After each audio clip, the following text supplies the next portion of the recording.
Teclast has updated their X98 Plus with the X98 Plus 2 here, and it's still using the same screen, so it's got a 9.7 inch 2048 by 1536 resolution screen.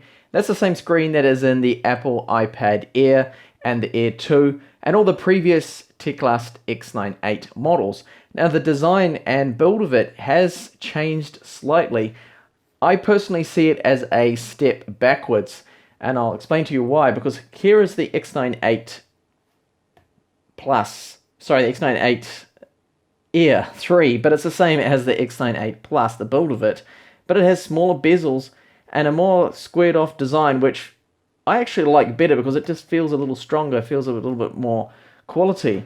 Whereas the new one, the X98 Plus 2, you'll see the build is different. It has more plastic bezel around the top here, and there are a few things with the build quality as well that I noticed. If I just get the camera to focus here, you see along here I notice there's a bit of a gap here, and my volume down button sometimes sticks a little bit. So the quality has dropped somewhat. It doesn't seem as good as it used to be before, and has a slightly cheaper feel to it.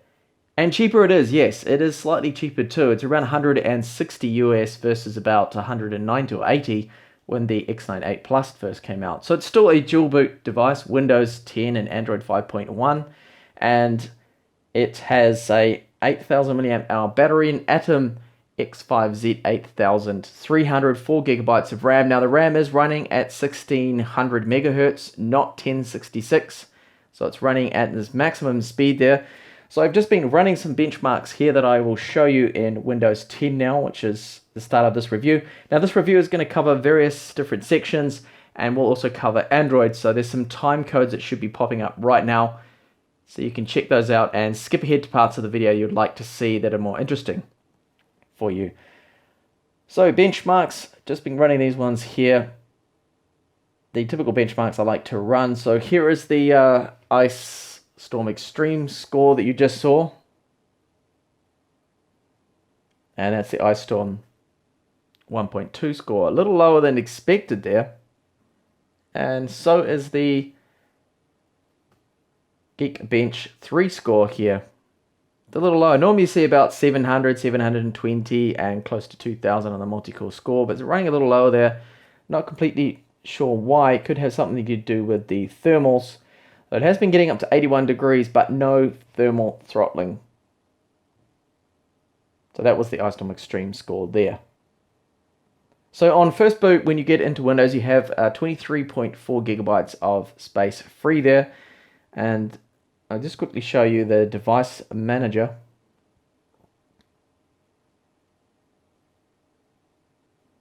So the disk drive is a Hynix, it's a proper brand, which is good to see.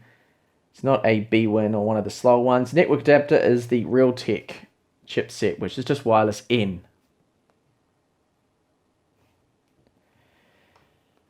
So I'll show you quickly the benchmark speed of the drive. So this is the internal storage, 130 reads and 81 writes sequential, and the 4K speeds there are okay. They're not wonderful, but not bad for an eMMC 4.5.1 spec drive. So the screen itself, as mentioned, has a gap in it. So you have a look there, you can see there's quite a visible gap there. And the brightness of it is good. It gets up to 550 lumens of brightness, which isn't too bad at all. And the colors of it, the black levels and the whites are good. And the calibration, it's neither too cool or too warm. It's good. It's somewhere in between there. And overall, a very nice panel that has a pixel density of 264 ppi. So all the ports have now moved to the top of the tablet, whereas on the older ones, it was all on the bottom here. So you got there on the bottom, you have the ports and the micro SD card slot on the side there, but now all on the top. So yeah, we've got the microphone, audio jack, DC 5 volts in for charging now. So you can charge using that, and you can also charge using the micro USB 2 port. But when you charge with this, then you still at least have micro USB freed up now, which is good. That's a positive that this new design has. A micro SD card slot that can take up to 128 gigabyte cards. a rear 2 megapixel camera there, and the front facing camera is also 2 megapixels. And as you saw before, the power on, volume up and down. Along the bottom, nothing. And the whole back of the tablet made out of this metal that has a matte coat to it and the grey look that you can see. The speaker design has changed slightly. They've put a new grille on the back of there to try and give us a little bit more volume. And I will test those speakers out just now and see how they sound, if they have improved or not. So I'm just going to play a clip here of carbon-based lifeforms. Now the reason I play these guys is because they don't give me any copyright issues in YouTube. Just turn the volume up to maximum.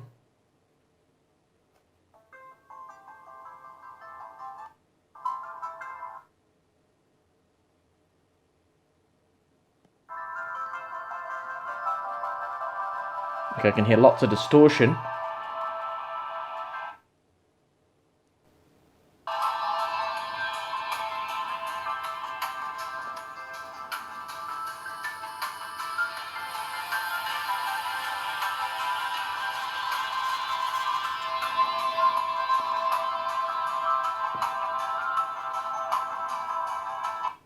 Okay, there's a lot of distortion coming out of those speakers, and to be honest, I can't actually hear any improvement in loudness from them whatsoever compared to the older models that I have listened to. And in Android, it does sound slightly louder, the volume. I think it's something to do with the drivers. It tends to always happen that for some reason these dual boot tablets and Android, the speakers always perform a little bit better there. Now, scrolling and using Edge browser here is very fast. No problems whatsoever. This can also play 4K video, stream 4K video without any stutter or anything like that. Now, if you use Chrome is going to be a little bit slower. Still hasn't been optimized to work with Atom chipsets very well in Windows 10. And if you do play a 4K clip there, you will have choppiness and dropped frames everywhere. It's very stuttery at streaming. Anything over 1080p in Chrome is horrible. So with 50% brightness and web use, you're looking at approximately 6 to 7 hours of battery life, which is okay. Wasn't as good as the first X98 Plus that I tested. That could get up to 8 hours, but this dual boot version doesn't seem too bad. So the capacity, as mentioned, is 8,000 milliamp hours, the same as the older models there. And in Android, you get around 6 hours, slightly less for some reason. It seems to consume more CPU. So I just finished running a wireless test here, and the performance of the wireless is really bad. I don't know what is going on, but not good at all. In Android, as you'll see later on when I get to the Android part of the review, it's a lot faster Android, but still not as good as other tablets, and the range of the X98 Plus 2 here is very poor. As soon as I go downstairs, these speeds will go down to even half of that. So very poor wireless performance, and if you hold the tablet right about here, that will also affect the range of it and the speeds you'll be getting. So it's got something to do with this area where they do have the antenna, but they seem to have used a very poor antenna setup, or perhaps it's the drivers or the configuration of the Realtek chipset, because other tablets with the same chipset can perform quite well and get speeds. I should be getting speeds here of about 40 megabits per second and then around 25. So you can see how far off that really is. So not good at all to see this kind of speed on it. So the only game I'm going to test out in this particular review is Counter-Strike Global Offensive here. These are the settings. So everything is on the lowest possible setting here. I'm going to run with this and see how it performs. And because of the poor wireless, I'm getting very high latency, you can see there. So only about 138 is the lowest I can seem to get. Normally I get under 50 or under 100 at least.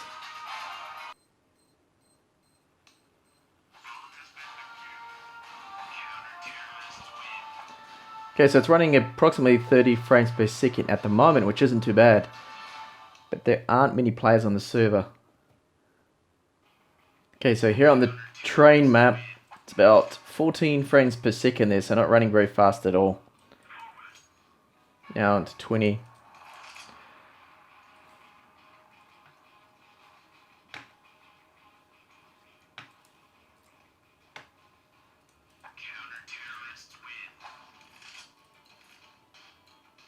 It looks like the server's waiting for players to join there, but it's enough at least to see how fast this is going to run, and not really fast enough, is it, that frame rate? See, it dips down to about 16, 15 then. So the overall performance in Windows and touch accuracy and the fluidness of the screen and everything seems to be fine. There's no problems with that. It seems just as fast as any other Atom X5Z8300 tablet that I have used, and doing most things within the operating system pops up quick. There's no problems there whatsoever with that. We'll just have a look at the temperatures now after I did test out that one game that I tested. So 81 degrees seems like it's going to pretty much be the maximum there, because I've been running benchmarks and did that little bit of gaming there. And that really isn't too bad at all, because I can see these chips getting up to normally about 85 degrees, and here it's still quite a way off from that, and no thermal throttling. So I'll move over now to Android. There is no app here to load Android to boot straight over. It seems they haven't installed one this time, or one to quickly do the switch over to Android. Ah, here it is actually, sorry. It's right there. So this icon, that will boot over into Android. So here we have to enable or disable the dual boot menu and switch over.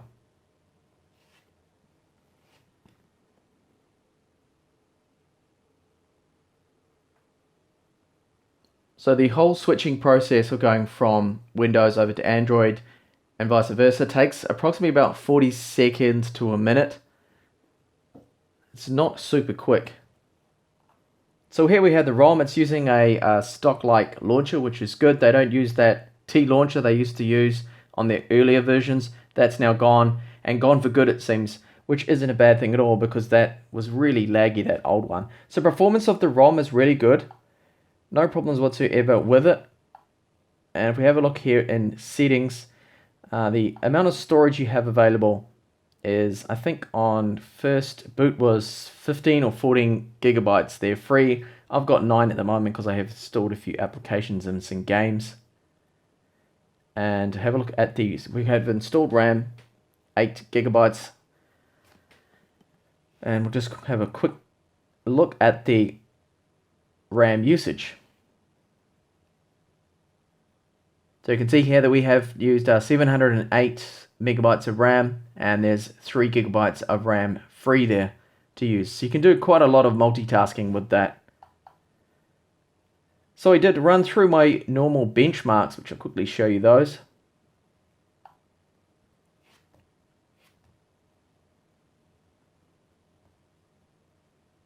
So there is an over-the-air update, but it seems to always crash. So here is an update there for 54 megabytes.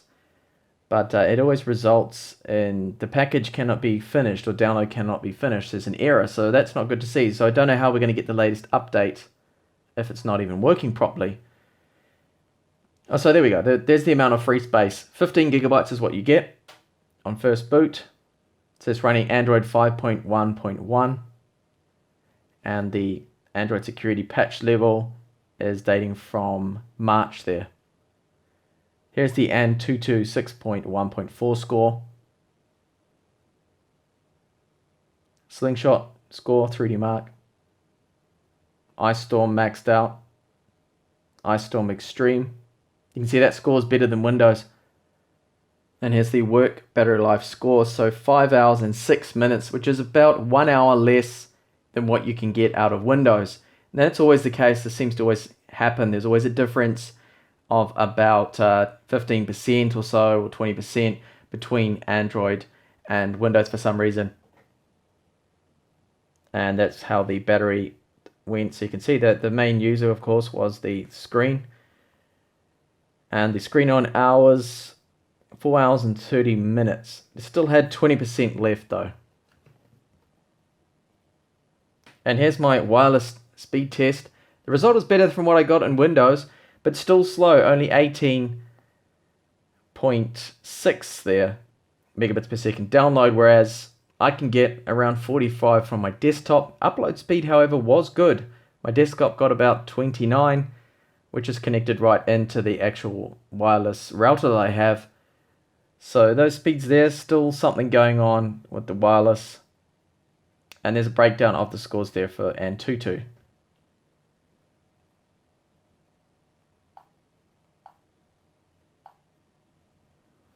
So I do have a few games installed here that I will quickly show you, some of them, how they perform. And mostly the games that are more demanding, like Marvel Champions here that I have, see how they perform.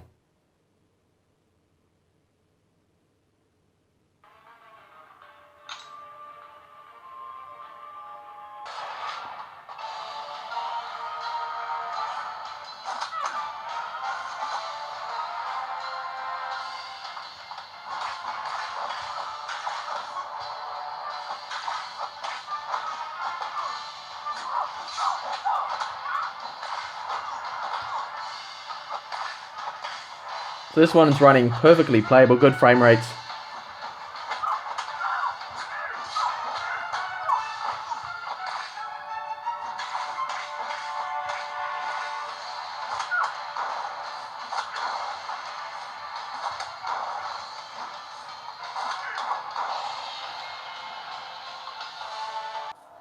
And next up is Modern Combat 5.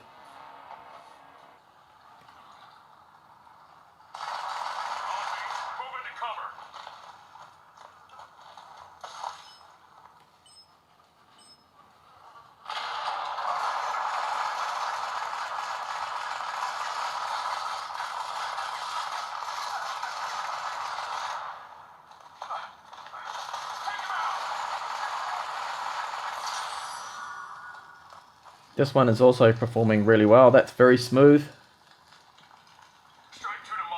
Not bad. Confirm extraction location. Over. Hold up. Come on.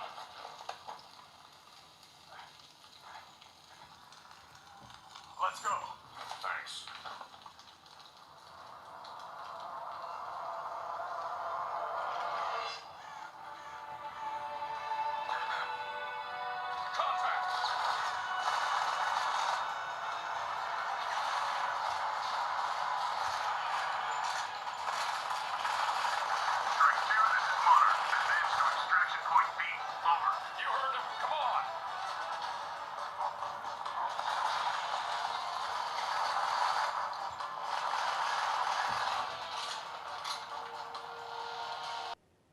And the final title I will test in this review is Dungeon Hunter 5.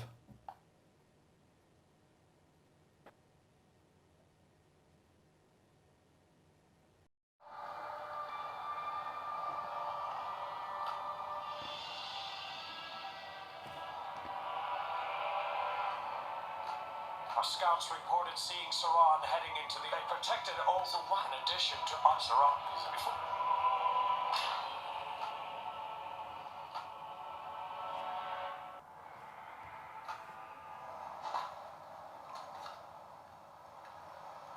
Saran, stop!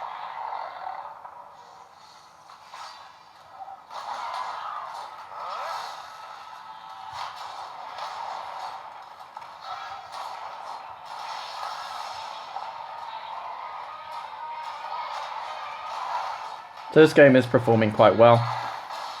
And I must admit, the speakers in Android do actually sound a lot better than Windows. And probably even better maybe than the first versions.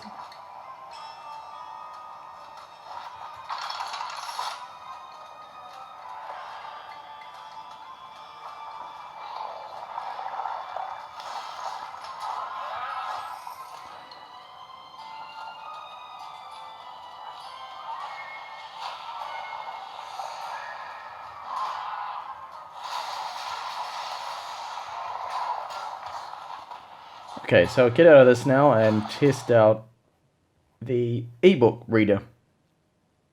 So we do have, I installed playbooks on here. Have a quick look at that. So with the 264 ppi that this screen has, it looks really good. Text looks really good, nice and sharp. And the performance of it is fine. Now, if you try to skip ahead a while there, it will play a little bit of catch up trying to load the pages. That's normal. I'll try something a little more heavy than this book, so I just try... Oh, actually, I just went straight back to Dan Brown's book. Try a magazine here. So say PC Magazine. So it's having to load it up, so it's taking a little while there, you can see. I haven't loaded this before.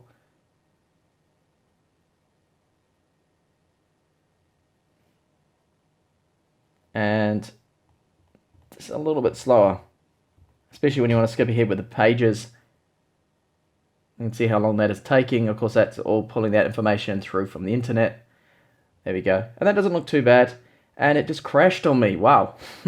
So that's not very good to see. So to recap my findings here, I find the X98 Plus 2 here to be slightly disappointing. It has a, I would say, downgraded build compared to the earlier model, the first X98 Plus, and the larger bezels as well that it has. Sure, it has a great screen. It's got that same brilliant screen on it. Very good colors, really nice and sharp, good brightness. That's fine. The Android ROM runs really good. The speakers, I would say yes, in Android they are marginally better, but in Windows I can't really tell the difference. But the main problem with this tablet is the wireless reception is very poor. The range of it seems to be very bad. It really is. When I move downstairs, the speeds just completely drop off. And even close to my wireless router, I'm not really getting the speeds I should be getting compared to other tablets. So there is definitely something going on with the antenna they have used, or the card, or the way they have it configured. And the Windows performance there was fine. Okay, some of those benchmark scores were maybe perhaps a little lower than I've seen in other devices. The battery life is more or less on par with some of the earlier versions. Not quite as good as the X98 Plus, the Windows only version that I reviewed that got 8 hours. This one gets a little less. And the cameras, while I didn't show you them, they take pretty awful photos, but they're okay for video chat. You can use them for video chat as long as you're in good lighting. So I can't really recommend getting this one. I would get the X98 Plus, the first model, or get the X98 Pro. Those are the better 9.7-inch Retina tablets from Teclast. Thank you so much for watching this review. Hopefully I will see you back in the channel soon.